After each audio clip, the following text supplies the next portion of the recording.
नमस्कार। मैं त्रिभुवन नाथ पांडे, सेवानिवृत्त शिक्षक, त्रिभुवन ज्ञान दर्शन में आपका हार्दिक अभिनंदन करते हैं, स्वागत करते हैं। यह प्रसंग हृदय विदारक दृश्य है, जहां संसार में कोई साथ नहीं देता है। उस समय मात्र एक ईश्वर ही सहारा होता है। कहाँ गयो वो राम हमारे, अहिल्या के तुम उद्धार करे।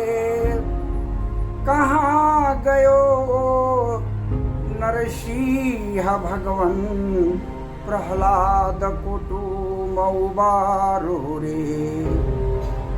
कहाँ गयो वो कृष्ण कन्हैया, द्रौपदी लाज बचायो रे। कहाँ गयो चक्र सुदर्शन, ध्रुव अटल पद की मोरे। जब इस संसार में कोई साथ नहीं देता है, जब संसार शून्य दिखाई देने लगता है, उस समय मात्र एक ईश्वर ही सहारा। द्रौपदी चीर हरण के समय द्रौपदी सभा में उपस्थित भीष्म पितामह के समक्ष गई।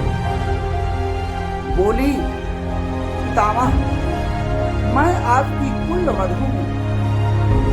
जिस समय हमारी शादी हुई, उस समय आपने मुझे सौभाग्यवती का आशीर्वाद दिया था। आज मेरी लाज जा रही है। हे प्रभु, हे पितामह, आज मेरी लाज बचाइए। द्रौपदी बार बार भीष्म पितामह से यह प्रश्न की, लेकिन पितामह ने द्रौपदी को किसी प्रश्न का उत्तर नहीं दिए। अंत में द्रौपदी निराश होकर महाराज धृतराष्ट्र के पास पहुंची। वहां जाकर द्रौपदी बोली, ज्येष्ठ पिताश्री, मैं आपकी कुल वधू हूं। आज भरी सभा में मेरी लाज जा रही है। हे महाराज, आज मेरी लाज को बचा लीजिए। महाराज धृतराष्ट्र ने कहा कि द्रौपदी, इस प्रश्न को लेकर तुम युधिष्ठिर के पास जाओ। द्रौपदी युधिष्ठिर के पास गई। वहां जाने के बाद युधिष्ठिर से वह बोली कि आपको क्या अधिकार था, बिना पूछे आपने मुझे सभा में उपस्थित गुरु द्रोणाचार्य, कृपाचार्य, लगभग सभी के साक्ष्य द्रौपदी प्रार्थना की। लेकिन जब कोई द्रौपदी की लाज को नहीं बचा सका, तो द्रौपदी समझ गई कि संसार में कोई मेरा आज लाज बचाने वाला नहीं। अंत में द्रौपदी अपने आप को भगवान श्री कृष्ण के चरणों में समर्पित कर दी और कही, हे कृष्ण के सौराज मधुकर, शरण हे प्रभु रावरो। यह चरित पुण्य प्रताप अति बल, राज हे प्रभु रावरो। हे कृष्ण, हे केशव, अब हम आपकी शरण में आए, हमारी लाज को बचा लो प्रभु। भगवान करुणा निधान है, करुणा के सागर हैं, दीन के बंधु हैं, प्रेम के सागर हैं। करुणा निधान भगवान श्री कृष्ण चीर को बढ़ाना शुरू कर दिया। निरंतर गति से चीर बढ़ रहा है। शासन चीर खींचते खींचते मूर्छित होकर पृथ्वी पर गिर पड़ा और द्रौपदी की लाज बची। कहाँ गया था वह अर्जुन की गांडीव की टंकार, कहाँ गया था वह भीम की गदा, कहाँ गया था वह भीष्म की बाण जिसकी एक बाण से गंगा की धारा रुक जाती थी। किसी ने द्रौपदी की लाज को नहीं बचा सका। एकमात्र भगवान श्री कृष्ण द्वारिकाधीश भगवान द्रौपदी की लाज को बचा। इसलिए संसार में जो कोई साथ नहीं देता है, इंसान जब अपने आप को असहाय समझता है, उस समय एक परमात्मा के साथ इस समय हिरण्याक्ष को प्रहलाद को कहा कि प्रहलाद, अब मैं तुझे इस गर्म लोहे की खंभे में बांधता हूं और इससे अगर तुम बच जाएगा तो तेरे सर को धड़ से अलग कर दूंगा। अब देखते हैं कि तेरा राम कहां। प्रहलाद जी ने कहा कि हे पिताजी, भगवान हम में भी है, भगवान आप में भी है। जिस खड्ग को आप लिए हैं मुझे वध करने के लिए,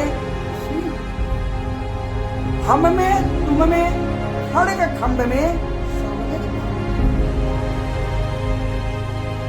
प्रभु तो अविनाशी है, अंतर्यामी है, सबकी अंतरात्मा की आवाज सुनने वाला है। पिताजी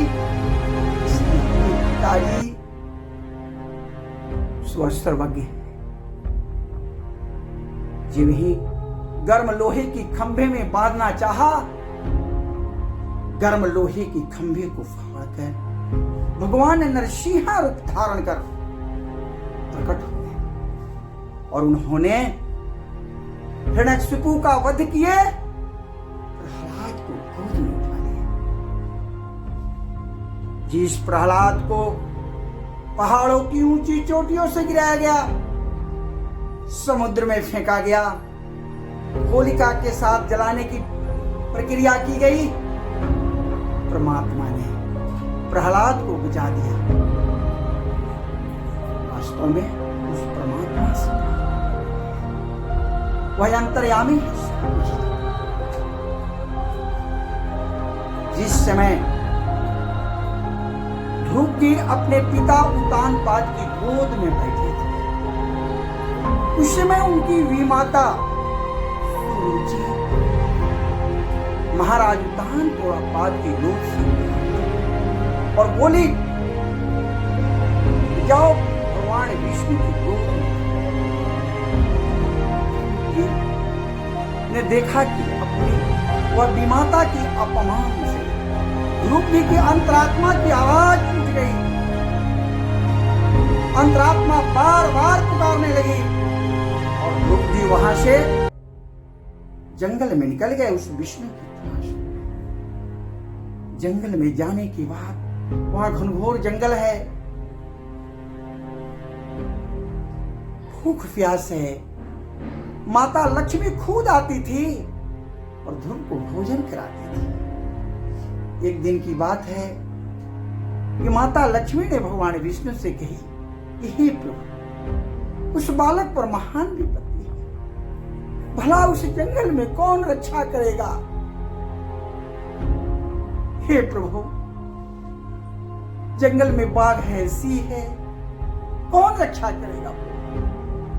भगवान विष्णु ने कहा कि हे लक्ष्मी, तुम चले जाओ, तुम चले जाओ माता पार्वती के पास।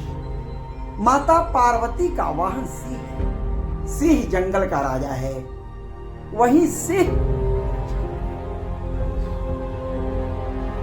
मां लक्ष्मी माता पार्वती के पास है और उन्होंने यह प्रस्ताव रखी। माता पार्वती प्रसन्नचित हो गई कि धन्य है वह माता। तपस्या में ओम नमो भगवते वासुदेवाय, ओम नमो भगवते वासुदेवाय अखंड तपस्या में लगे। उसके बाद भगवान विष्णु प्रसन्नचित होकर विप्र रूप में वहां पहुंचे। उन्होंने कहा कि ध्रुव, इस घनघोर जंगल में जहां बाघ है, सिंह है, कड़ाके की धूप है, कड़ाके की सर्दी है, कौन तेरा रक्षा करेगा? ध्रुव ने कहा कि हे विप्रवर, मेरे रोम रोम में प्रभु निवास कर रहे हैं, हमारी प्रतिपल प्रति क्षण प्रभु हमारी रक्षा कर रहे हैं। मेरे रोम में बसने वाले राम, जगत के स्वामी तू अंतर्यामी, जगत के पालनहार, जगत के पालनहार। प्रभु शंख चक्र गदा में परिणत हो गए और उन्होंने ध्रुव को अपने गोद में ले लिया। कहा कि ध्रुव अटल पद किन्हो, ये ध्रुव तुम ध्रुव तारा के रूप में आकाश में विराजमान रहोगे। कोई भी शादी ब्याह होगी उसमें जब तक ध्रुव तारा कोई नहीं देखेगा शादी नहीं होगी। जब तक यह सूरज चांद आसमां रहेगा तेरा प्रताप चारों युग में हमेशा विद्यमान रहेगा।